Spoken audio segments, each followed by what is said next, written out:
Meu marido me bateu no Natal e gritou que eu passei uma DST na frente da minha família toda. O cheiro de farofa e peru assado tomava conta da casa da minha mãe.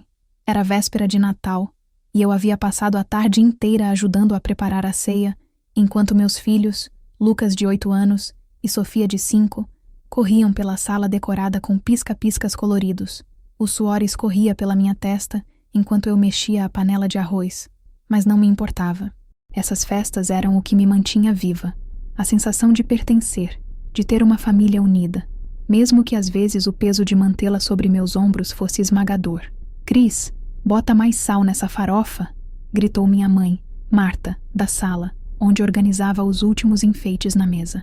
Já vai, mãe, respondi, secando as mãos no avental que ganhei dela no Natal passado.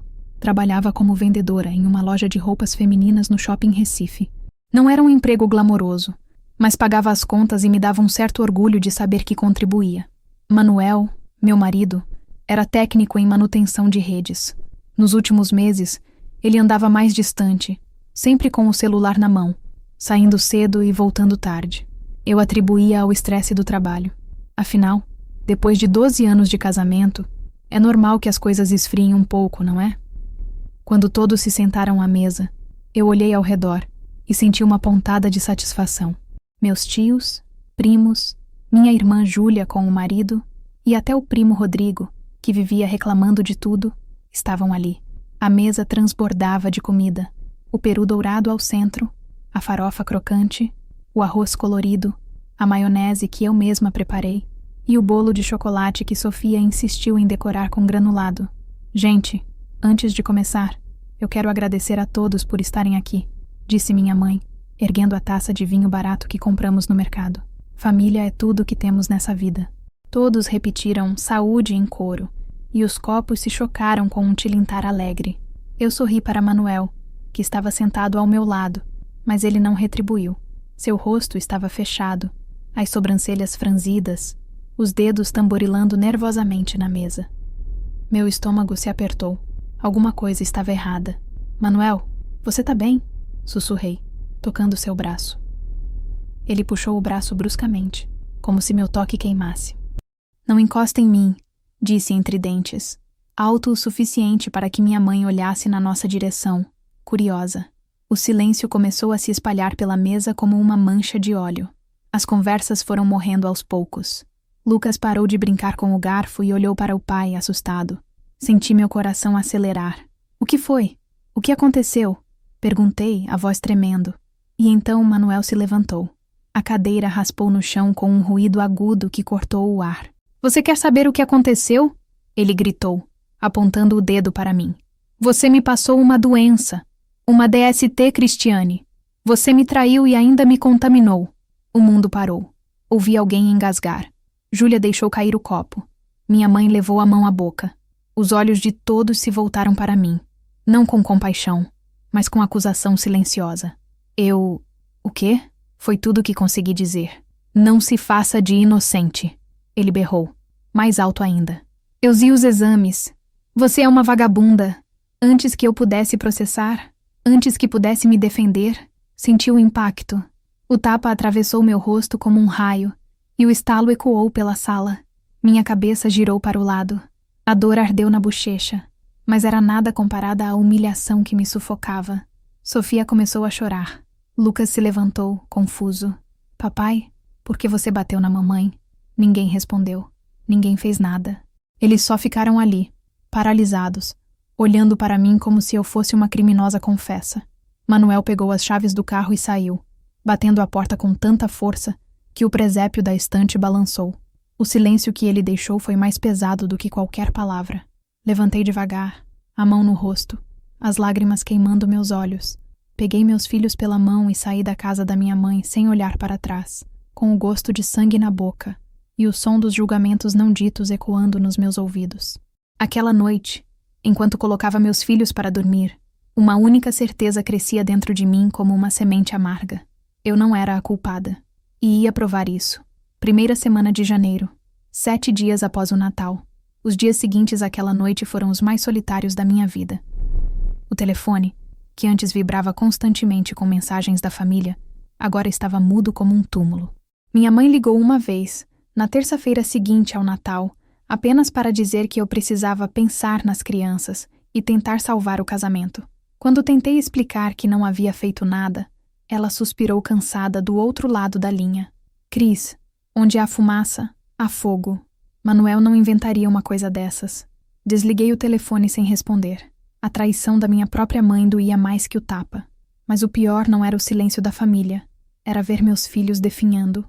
Lucas, que sempre foi falante, agora passava horas em silêncio no sofá, abraçado ao urso de pelúcia que o pai havia dado no aniversário dele. Toda noite, antes de dormir, ele perguntava: Mãe, quando o papai volta? E eu mentia, com um sorriso que rachava meu rosto. Logo, meu amor, logo. Sofia era ainda pior. Com apenas 5 anos, ela não entendia o que havia acontecido. Chorava no banho, pedindo pelo papai. Fazia xixi na cama, algo que não acontecia há 2 anos. Uma noite, a encontrei sentada no corredor às 3 da madrugada, segurando o celular dele que havia ficado esquecido. Filha, o que você tá fazendo acordada? Perguntei, o coração apertado. Tô ligando pro papai, disse ela, os olhos vermelhos. Mas ele não atende. Abracei minha filha pequena e deixei que ela chorasse no meu colo até dormir. Naquela noite, sozinha no quarto, soquei o travesseiro até meus punhos doerem. Manuel não tinha apenas me destruído. Estava destruindo nossos filhos também. Voltei ao trabalho na segunda-feira seguinte, 9 dias após o Natal. Precisava do dinheiro. Manuel havia sumido completamente, levando o carro e metade do que tínhamos na conta conjunta. Nem para os filhos ele ligou. Na loja, fingi normalidade enquanto dobrava blusas e atendia clientes. Mas por dentro, cada sorriso forçado me rasgava um pouco mais. Foi na quinta-feira, 12 dias após o Natal, que minha colega Fernanda me chamou no depósito, com aquela cara de quem tem algo importante para dizer, mas não sabe como. Cris, eu vi o Manuel no último sábado, disse ela mexendo nervosamente nos dedos. Meu coração disparou. Onde? No Pina. Ele estava entrando num prédio com uma mulher, loira, mais nova. Eles estavam... Ela hesitou, mordendo o lábio. Bem juntinho, sabe? O chão se abriu sob meus pés. Mas dessa vez, não foi desespero que senti. Foi clareza.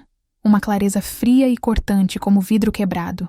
Naquela noite, depois de colocar Lucas e Sofia para dormir, o que demorou quase 2 horas porque Sofia teve outro pesadelo, liguei para Amanda.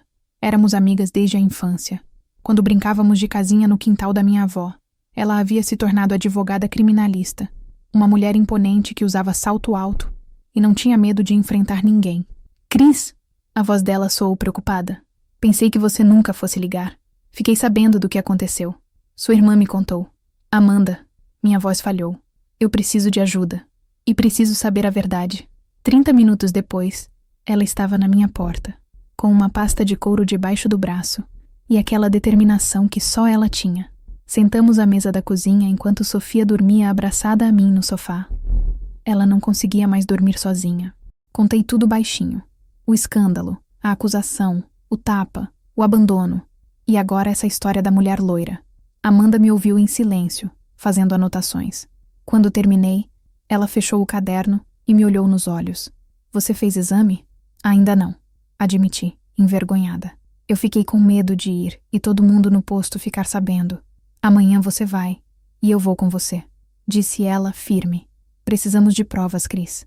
Se você tá limpa, e tenho certeza que está, isso muda tudo.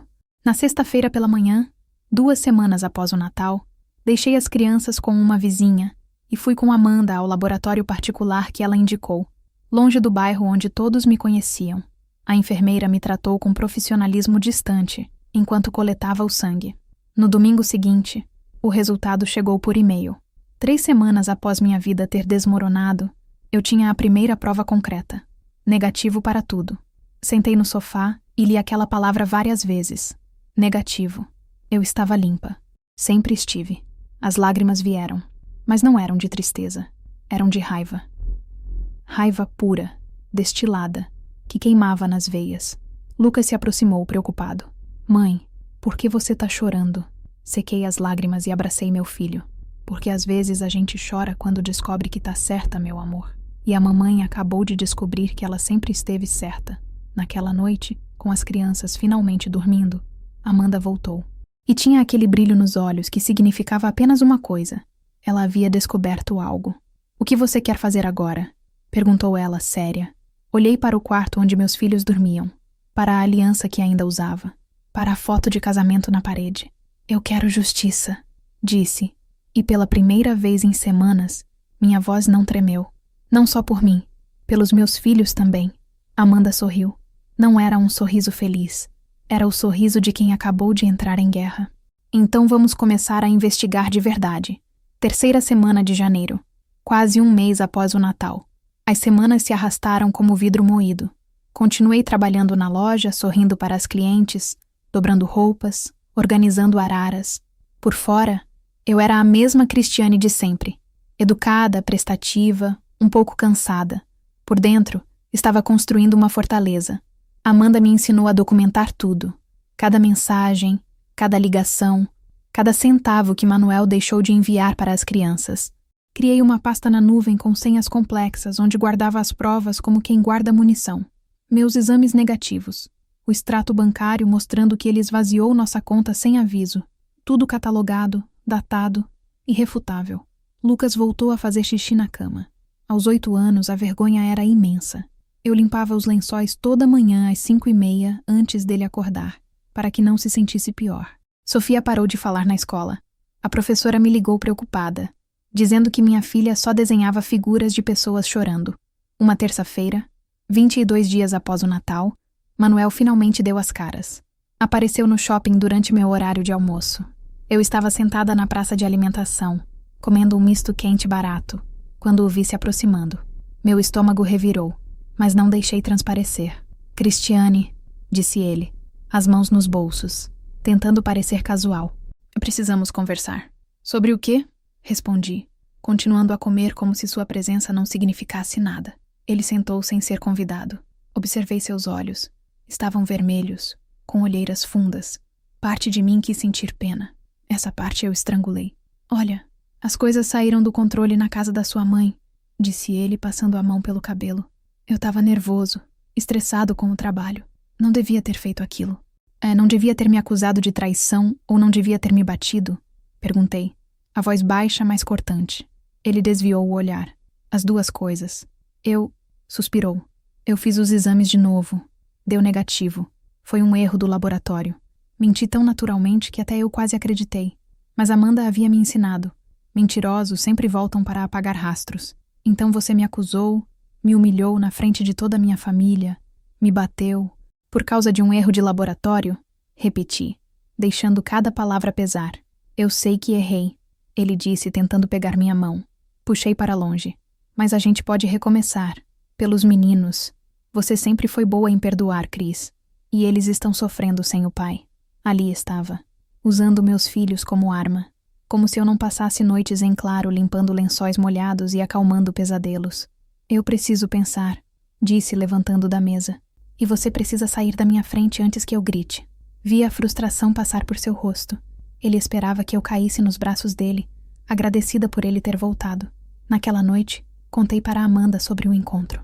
Ela estava no meu apartamento, ajudando Lucas com o dever de matemática enquanto Sofia coloria desenhos na mesa. Ele tá com medo, disse Amanda, depois que as crianças foram dormir. Sabe o que isso significa? Que ele acha que eu posso fazer alguma coisa? Não. Que ele sabe que tem muito mais a esconder. Ela pegou o notebook. E eu consegui algo importante hoje. Amanda tinha um contato que trabalhava na clínica onde Manuel fez os exames originais. Com uma ordem judicial simplificada, Amanda conhecia o juiz. Conseguiu acesso aos resultados.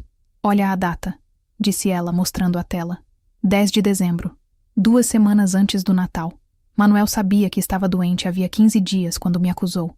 Clamídia. Li o resultado. Ele sabia. Ele já sabia. Mas a surpresa maior veio 2 dias depois. Quinta-feira, véspera de completar 1 mês do escândalo.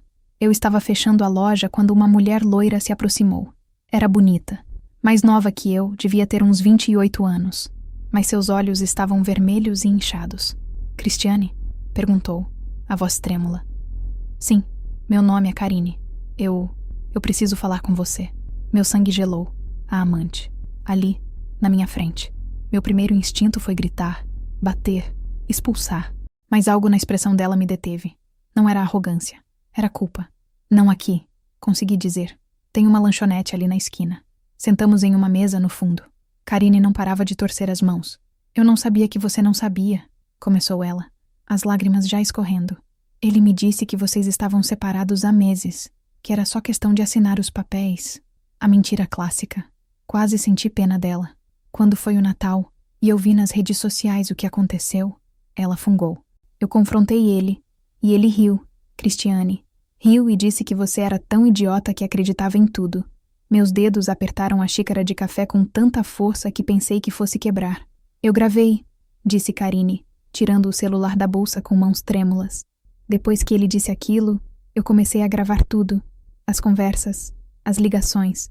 Tenho tudo aqui, e eu quero que você use contra ele. Por quê? Perguntei desconfiada. Por que você está fazendo isso? Porque eu tenho uma filha de 6 anos, disse ela, enxugando as lágrimas. E se algum dia um homem fizer com ela o que esse desgraçado fez com você, eu quero que alguém a ajude, como eu deveria ter ajudado você desde o começo. Ela deslizou o celular pela mesa. Apertei o play no primeiro áudio. A voz de Manuel ecoou pelo fone. A Cris é tão idiota que acredita em tudo. Eu posso fazer qualquer coisa que ela engole. Já fiz antes, vou fazer de novo. Daqui a 1 mês eu volto para casa. Ela perdoa e a vida segue. Mulher assim é fácil de manipular. Fechei os olhos. A dor era física. Tem mais, disse Karine.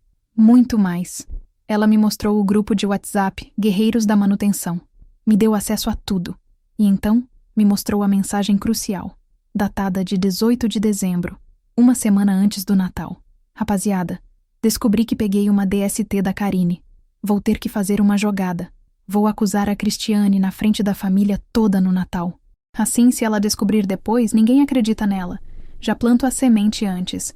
Estratégia, irmãos. As respostas eram piores. Emojis de riso. Genial, mano. Esse é brabo.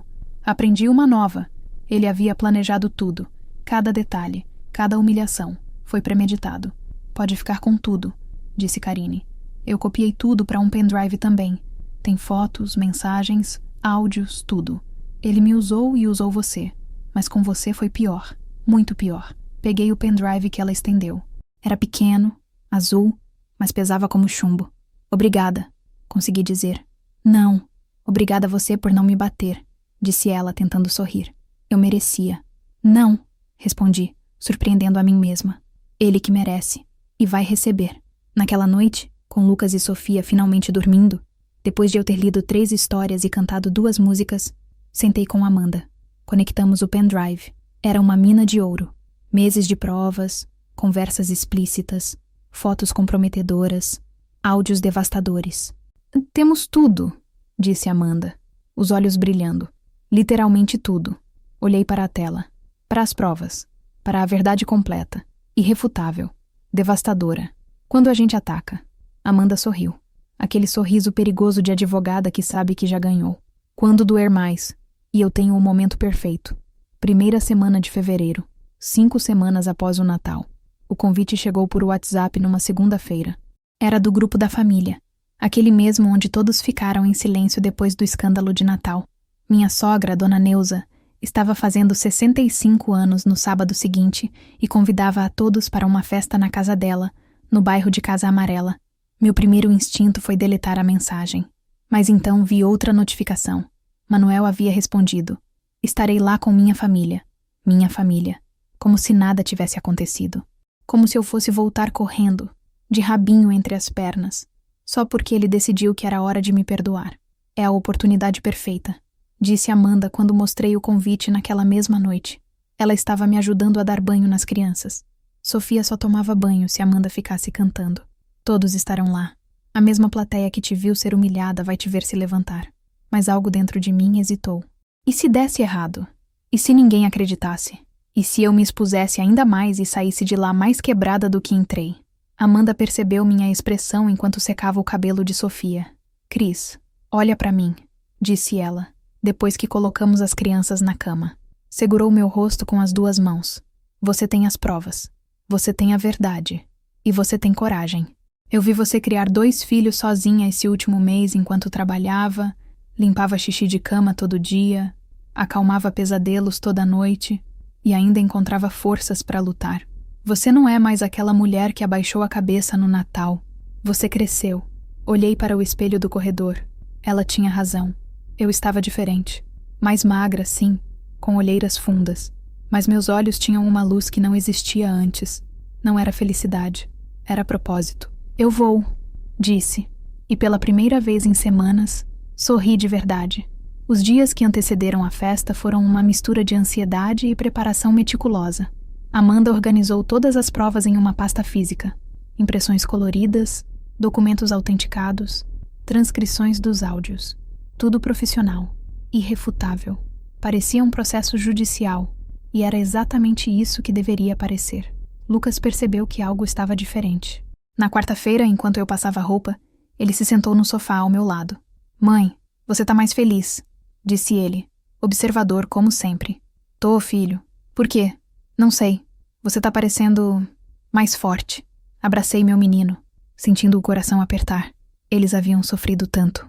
Mas agora, finalmente, as coisas iam mudar. Na quinta-feira antes da festa, Manuel apareceu de novo, dessa vez na porta do meu apartamento, às 8 da noite. Lucas abriu a porta antes que eu pudesse impedir. Papai! Gritou meu filho, pulando no pescoço dele. Sofia veio correndo também, e eu assisti, o coração apertado. Meus filhos abraçando o homem que nos abandonou por 5 semanas. Manuel me olhou por cima das cabeças deles, um sorriso vitorioso no rosto. Achou que havia ganhado. Oi, Cris, disse ele, entrando sem pedir licença. Trouxe pizza para as crianças. E assim, como um fantasma voltando para assombrar a própria casa, ele se instalou na minha sala. As crianças comeram pizza enquanto ele fingia ser o pai do ano, fazendo piadas, prometendo levar os dois ao parque, assim que as coisas se acertassem. Sofia, minha pequena que passou 1 mês quase sem falar, estava radiante. Lucas sorria de um jeito que eu não via há semanas. E isso me partiu, porque eu sabia que teria que quebrar aquela alegria temporária com a verdade. Fiquei na cozinha, as mãos tremendo, respirando fundo, lembrando das palavras de Amanda. Você tá fazendo isso por eles também. Crianças precisam saber que mentiras têm consequências. Você vai na festa da minha mãe? Perguntou ele quando as crianças foram escovar os dentes. Vou, respondi seca. Que bom. Ele se aproximou, e o cheiro do perfume que eu um dia amei agora me dava náusea. A gente pode anunciar que voltamos. Recomeçar do zero. Os meninos estão felizes de me ver. Você viu, né? Eles precisam do pai deles. Você sabe que eu te amo, né? Ele me tocou no braço, e todo o meu corpo enrijeceu. Mas não recuei. Olhei diretamente nos olhos dele. Manuel, eu tenho uma pergunta, disse, a voz calma. Você realmente acha que eu sou idiota? Ele piscou, confuso. O quê? Claro que não, amor. Porque você age como se eu fosse. Como se eu não percebesse.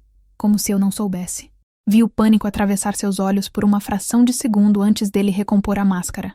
Não sei do que você tá falando. Tem certeza? Insisti, dando um passo à frente. Tem certeza que não quer me contar nada? Sobre Karine? Sobre o que você realmente fez? Sobre o que você planejou antes do Natal? O silêncio que se instalou foi denso como chumbo. Manuel abriu e fechou a boca, procurando palavras. Então tentou rir, nervoso. Você tá maluca? Não existe nenhuma... Sai da minha casa! Cortei, a voz firme. Agora! Cris, escuta! Eu disse. Sai da minha casa! Meu grito fez Lucas e Sofia aparecerem na porta do quarto, assustados, com as escovas de dente na mão.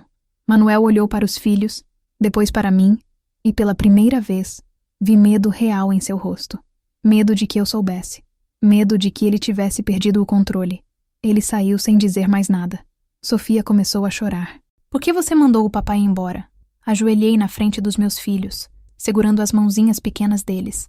Porque às vezes os adultos fazem coisas erradas. E quando fazem, a gente não pode fingir que tá tudo bem. Mas a mamãe promete uma coisa. Depois desse sábado vocês vão entender tudo. Lucas me olhou sério. O papai fez algo muito ruim, né, mãe? Fez, meu amor. Mas a mamãe vai consertar.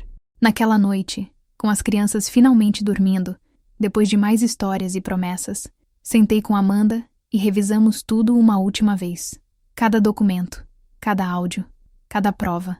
Estava tudo ali. A verdade completa, inegável, devastadora. Você tá pronta? Perguntou Amanda. Peguei a aliança que ainda usava no dedo e atirei pela primeira vez em 12 anos. O anel deixou uma marca branca na pele, mas eu sabia que essa marca ia desaparecer. As outras marcas, as emocionais, as invisíveis, essas também iam sarar. Só precisava dar o último passo. Eu nasci pronta, respondi, e dessa vez acreditei. Sábado, 10 de fevereiro, 6 semanas após o Natal. O vestido azul marinho que Amanda me emprestou ficava justo no lugar certo. Passei batom vermelho, uma cor que nunca usei antes, e prendi o cabelo num coque elegante. Quando me olhei no espelho, quase não reconheci a mulher que me encarava de volta. Não era a Cristiane apagada de antes. Era alguém novo, alguém mais forte. Mãe, você tá bonita, disse Lucas, aparecendo na porta do quarto. Ele e Sofia iam ficar com a vizinha durante a festa. Era melhor assim. Obrigada, meu amor. Ajoelhei na frente dele. Você sabe que a mamãe te ama muito, né? Eu sei. Ele hesitou. Você vai brigar com o papai hoje? Sofia apareceu atrás dele, abraçando o ursinho. Não vou brigar, meu amor. Vou só contar a verdade. E às vezes a verdade machuca, mas ela precisa ser dita. Como quando eu quebrei seu vaso e contei a verdade? Perguntou Sofia, com aquela inocência que me partiu. Exatamente como isso. Sorri, abraçando os dois. A mamãe vai fazer a coisa certa. E quando tudo terminar, a gente vai poder respirar de novo. Prometo. Deixei as crianças com Dona Irene, a vizinha que havia sido meu anjo durante aquelas semanas difíceis. Amanda me esperava no carro. Você está linda, disse ela, ajeitando meu colar. Pronta para isso? Peguei a pasta de couro onde estavam todas as provas e respirei fundo. Pronta. A casa de Dona Neuza estava lotada quando chegamos. Balões cor-de-rosa decoravam a varanda e o som de pagode vazava pelas janelas. Quando entrei, as conversas morreram como ondas quebrando na areia. Todos se viraram. Vi os olhares. Surpresa, julgamento, curiosidade. Minha mãe estava perto do bolo e desviou os olhos quando nossos olhares se cruzaram. Manuel estava no canto da sala, copo de cerveja na mão, rindo com meus tios. Quando me viu, o sorriso congelou no rosto. Cristiane, Dona Neuza veio até mim, o rosto uma mistura de constrangimento e falsa cordialidade. Que surpresa você vir! Achei que eu fosse me esconder, completei beijando seu rosto. Feliz aniversário, Dona Neuza. Entreguei a ela um presente embrulhado, um perfume simples, mas bem escolhido. Ela aceitou sem jeito, sem saber o que dizer. Caminhei pela sala com Amanda ao meu lado. Cada passo era uma declaração. Peguei um copo de refrigerante e esperei. Não precisei esperar muito. Cris, podemos conversar? Manuel apareceu ao meu lado, o hálito já cheirando a álcool. Lá fora, sozinhos. Não, respondi, olhando diretamente em seus olhos. O que você tem para dizer, pode dizer aqui. Na frente de todo mundo. Como você fez comigo no Natal. Vi o pânico atravessar seu rosto. Ele olhou ao redor, percebendo que as pessoas haviam parado de fingir que não estavam ouvindo. O pagode foi abaixado. O silêncio cresceu. Cris, não faz isso. Ele sussurrou. Pensa nas crianças. Eu sempre pensei nas crianças. Respondi, a voz tremendo, mas firme. Pensei nelas quando limpei lençóis molhados toda a madrugada porque o Lucas voltou a fazer xixi na cama depois que você sumiu. Pensei nelas quando a Sofia passou um mês quase sem falar na escola. Pensei nelas quando acalmei pesadelos toda a noite. Mas você? Você pensou nelas quando me bateu na frente delas? Quando nos abandonou? Quando esvaziou nossa conta? O silêncio agora era absoluto. Eu já pedi desculpa por aquilo. Foi um erro. Foi premeditação. Cortei, abrindo a pasta. E eu tenho provas. Tirei a primeira folha. Era o print da conversa de Manuel no grupo Guerreiros da Manutenção, datada de 18 de dezembro, uma semana antes do Natal, ampliada e destacada. Descobri que peguei uma DST da Karine. Vou acusar a Cristiane na frente da família toda no Natal. Assim, se ela descobrir depois, ninguém acredita nela. Já planto a semente antes. Leia em voz alta, ordenei, estendendo o papel para Dona Neuza. Por favor. Minha sogra pegou o papel com mãos trêmulas. Leu. Empalideceu. Meu Deus, Manuel. Isso é de uma semana antes do Natal. Você planejou tudo? É mentira. Ela falsificou. Ele tentou pegar o papel, mas Amanda se colocou entre nós. Tenta de novo e eu te processo por agressão, disse Amanda, a voz de advogada ecoando pela sala. Tudo aqui foi obtido legalmente. Tenho os metadados, as autenticações e a pessoa que forneceu as provas está disposta a testemunhar. Continuei tirando documentos. Os exames dele datados de 10 de dezembro, 2 semanas antes do Natal. Positivo para clamídia. Os meus, feitos em janeiro, todos negativos. Fotos dele com Karine entrando no motel. Extratos bancários mostrando gastos em hotéis, presentes, jantares. Tudo enquanto eu pagava sozinha o aluguel e a comida das crianças. Durante meses, ele me traiu com uma colega de trabalho. Minha voz não tremeu, mesmo com as lágrimas ameaçando cair. Quando descobriu que estava doente, não teve coragem de assumir. Então planejou me destruir primeiro. Me acusou, me bateu na frente dos nossos filhos, me transformou em piada para proteger a imagem dele. Minha mãe se aproximou, finalmente, o rosto lavado em lágrimas. Filha, eu não sabia. Você não quis saber, respondi, a dor antiga voltando. Ninguém quis. Era mais fácil acreditar que eu era a culpada. Era mais fácil me julgar do que questionar ele. Peguei o pendrive que Karine havia me dado. E tem mais. Áudios onde ele diz que eu sou idiota demais para perceber que pode fazer qualquer coisa comigo que eu engulo. Quer ouvir, Dona Neuza? Quer ouvir seu filho rindo de mim? Coloquei o celular conectado a uma caixinha de som portátil que Amanda havia trazido. Apertei play. A voz de Manuel ecoou pela sala. A Cris é tão idiota que acredita em tudo. Eu posso fazer qualquer coisa que ela engole. Já fiz antes, vou fazer de novo. Daqui a 1 mês eu volto para casa. Ela perdoa. E a vida segue. Mulher assim é fácil de manipular. O silêncio que se seguiu era de puro horror. Dona Neuza levou a mão à boca, as lágrimas escorrendo. Manuel estava encurralado, o rosto vermelho, suando. Tentou falar, mas não saiu som. Pela primeira vez na vida, ele não tinha desculpa. Não tinha mentira boa o suficiente.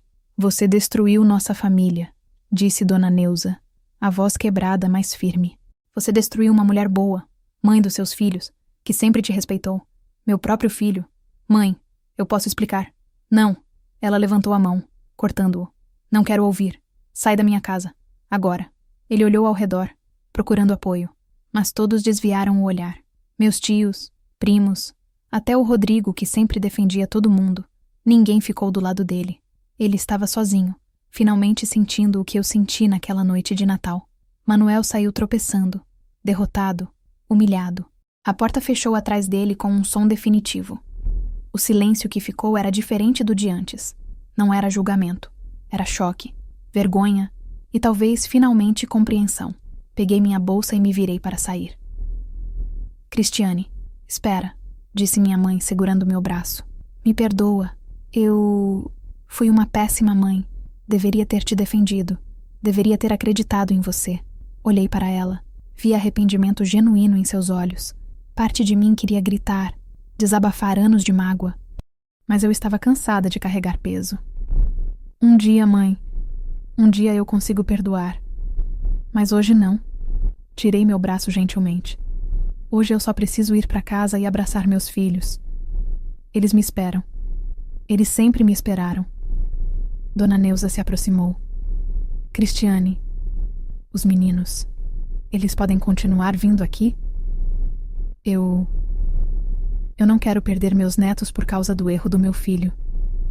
Olhei para minha sogra. Vi sinceridade ali. Pode, mas só quando eu decidir. E nunca na presença dele. Enquanto ele não pedir desculpas para as crianças, não para mim, para elas. Enquanto ele não assumir o que fez, ele não chega perto delas. Ela assentiu, chorando. Saí da festa de cabeça erguida, Amanda ao meu lado. O ar da noite estava fresco, e pela primeira vez em meses, consegui respirar fundo de verdade. No carro, tirei do bolso a aliança que havia guardado, abri a janela e a joguei na rua. Vi o brilho dourado desaparecer na sarjeta. Como você se sente? Perguntou Amanda. Pensei por um momento. Não me sentia feliz, não exatamente, mas me sentia livre, leve, inteira.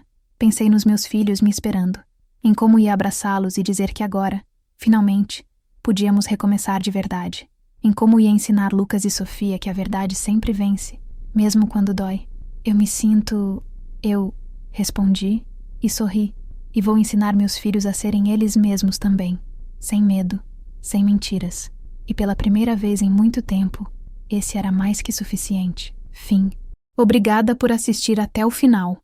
Você gostou da história? Deixe um comentário. Quero saber o que você achou. Não se esqueça de deixar seu like e se inscrever agora para receber mais relatos emocionantes que você não vai querer perder. Ative o sino para ser notificado sempre que um novo vídeo for lançado. Vejo você na próxima história. Muito obrigada.